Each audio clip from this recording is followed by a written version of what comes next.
those faucets in the early days created a lot of Bitcoiners, and they probably created a lot of fervent Bitcoiners. We should probably bear that in mind too when we're educating about Bitcoin. You know, it's great when you are orange pilling someone just to give them some Bitcoin. Like it's a classic move. Here's $20 worth of Bitcoin. Play around with it. Send it to people. Try different wallets. Whatever. Just have fun with it. Play with your Bitcoin. Uh, it actually is a strategy for me anyway. It's a technology. Play with it. Watch it. Watch the price chart. Honestly, for some people that I've just told about Bitcoin, they just watch the price chart, and that was enough to get them to begin to trust it. Because years pass, and they come to see that the pronouncements of its death are greatly exaggerated. Every just time. watch it over time. So I think it goes in all directions, but the correlation is ridiculous, ridiculously tight. And that does make me think that if we educate people, we can achieve broad adoption. And then I would say the counter signal to this in the report, the counter signal to this is this trend of a trend in sentiment, especially where you see the brand identity calcifying as political right, and you see people losing people on the left and losing women, which we already have fewer of. And so I think there's a kind of bright spot in the report, which is like, hey, we're basically Americans who know about Bitcoin. And then there's a warning, there's a red flag, a canary in the coal mine kind of thing, which is like, this is a worrisome trend here.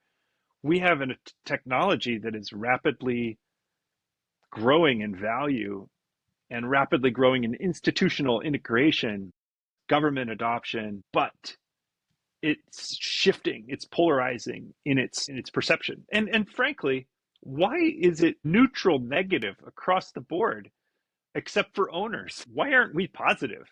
That is in itself not cool. People are like, how do you feel about Bitcoin? And this is in the Signal poll as well. They just asked a simple question like, your impressions of Bitcoin, positive, negative, neutral. It hovers around neutral, but it's slightly negative. Like, why? I don't think it was like that 15 years into mobile phones, although, people did hate lots of things about mobile phones or the internet. But I don't think we just sat there at neutral sentiment and kind of went down while the technology was exploding. So I think there's also a warning signal here. Do you think that's perhaps a unique function of like Bitcoin as money, given that if you don't own something and you see its value going way up, like you kind of root for it to fail a little bit because you don't want to have been the guy who sat on the sidelines and kept watching it. You don't want to be the Peter Schiff, it's that like sunk cost bias where you double down, you're like, nope, it's bad. And the higher it goes, you're like, I hate it even more now. Do you think that's part of it? And that's something that's different than mobile phones or the internet or whatever, because like they're not money. Yeah, it's very true. Yeah, something I heard in DC that was just really disturbing, and I heard it through other people too, was that some of the Democratic opposition to Bitcoin was not based in any of the concerns that we talked about earlier, like crime and sanctions evasion, but was just because it would give a win to people who hold it, and the Trump family has a lot of it. And right now, one of the quotes that I heard was just, we can't afford to give them a win right now. Like, we'll get past this, and like eventually we'll be able to, we'll work something out. But right now we just can't give them a win. And yeah, that's depressing to think our representatives are making decisions on behalf of the American people that are suboptimal because they don't want to give their political opponent a win. The fuck? That's not the job. That's not your job. Like, do your job. Your job is to serve the American people. Maybe do a little soul searching too. Like, okay, like this could give you a win too. Nobody has a monopoly on this open protocol. You don't, like, you're only hurting yourself by being against it. Like, it's just so frustrating where it's like you're cutting yourself and your constituents off from this incredibly net beneficial thing. And instead treating this like it's some negative sum political game or zero sum political game. Like, this is Bitcoin's a positive sum game. Like this rising tide lifts all these boats, but you're treating it like every other political football that you've grown accustomed to throwing back and forth, I guess, is what it comes down to. It's like, Bitcoin's hard to understand that it's something new. And it's right now people are just treating it like it's just one of their other talking points, one of their other red, blue, Coca-Cola, Pepsi-Cola battles. And it's just, that's a serious miscalculation. Serious miscalculation. It will hurt to whoever does this miscalculation is going to be tremendously hurt by it for a long time. I think what you're raising is like a bigger problem than the resistance to Bitcoin. When you realize that political decisions are made that way, it's kind of like where we started with the staffers. Like, wait, decisions are being made by octogenarians and 24-year-old staffers? Like, that's a little frightening. But this is another one. Like, wait, the simple heuristic of like, that guy would benefit, therefore bad. That guy likes it, therefore bad. That simple heuristic is decisive.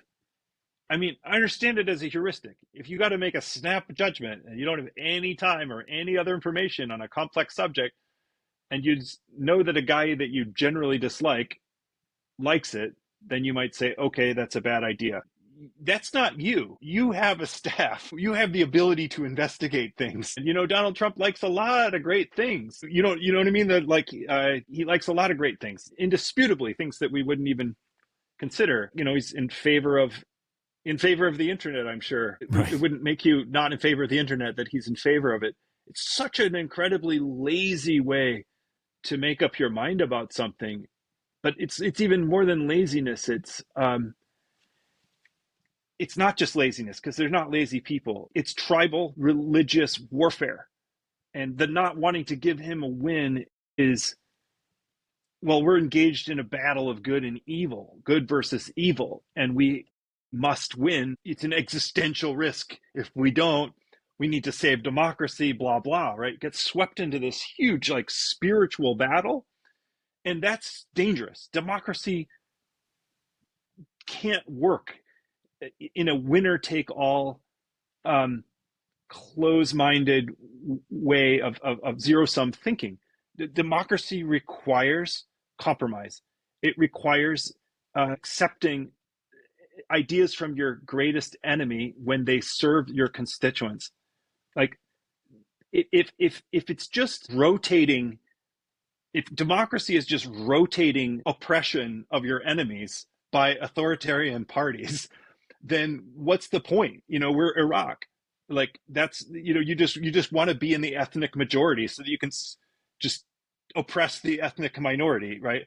And then if you're the ethnic minority, it's like, we need to have kids fast enough to overcome that's not democracy. That's not democracy. And it feels like this is just one of those issues where the hyper-polarization and tribalism in this issue is an indicator that our leadership is not functioning in accordance with the principles on which democracy can work. And that's like a deeper concern than Bitcoin in the short run.